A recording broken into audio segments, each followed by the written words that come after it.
And it's funny to hear Ian talk about like Defy, like the higher ups at Defy wanting to fast forward that process and kind of like just jam it down their throats. Yeah, shoehorn it in as quickly as possible, because this was the same group of people who are also promoting the idea of doing Black Smosh. Oh yeah. Like, oh God. unironically wanting to do Black Smosh. Yep. Which I wasn't sure. Like, had you had those conversations with the team? Clearly, based on your reaction, you did. there was somebody higher up. I'm not gonna say their name. For many years, this one is of a their true story. one of their dream projects was to create Black Smosh, which what they wanted to do was cast a group of black people to create, shall we say, urban comedy. They were like, well, there's this whole other audience out there, so we just need to create Black Smosh. Well, yeah, I mean, basically the thought process of this person in the meetings that we were having was, well, we have this back catalog of funny scripts, so if we just, change out the two white dudes for different demographics, we have tons of new verticals, and you reuse the same scripts, but just kind of like mix it up a little bit.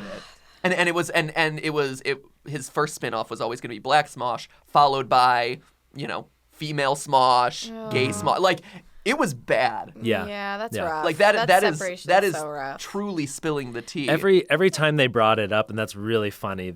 I've never mentioned the whole Black Smosh thing. Probably smart of you to not mention it. Yeah, but every time they brought it up, it was just like, no. And here's another weird freaking reference.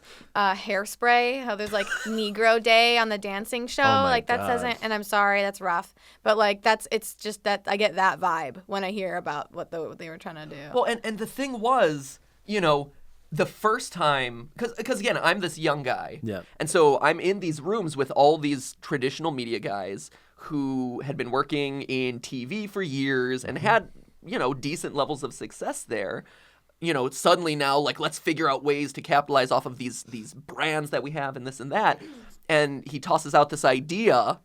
And at first, like, everyone, me and a couple other people in the room are like, haha, that's an idea. But really, but they were so serious about it was the thing. Like, they legitimately thought that there was no problem with it and that it was totally fine. And of course, at that point, the conversation fundamentally shifts to like, oh no, you're taking it, like, absolutely not. Do not do this. This is horrific for so many reasons. Were they wanting to call it that? Like, actually? Well, that was always just the sort like of the working title? Yeah, the working title.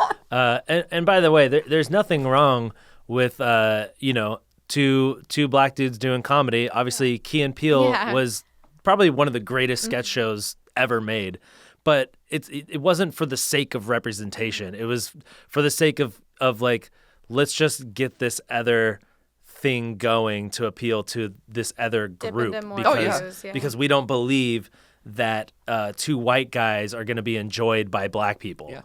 This is actually why I'm shocked to hear that you also know this, because to me, when that was brought up in the room, I'm like, this is unbelievable. I can't believe that someone would actually legitimately think of this as an idea.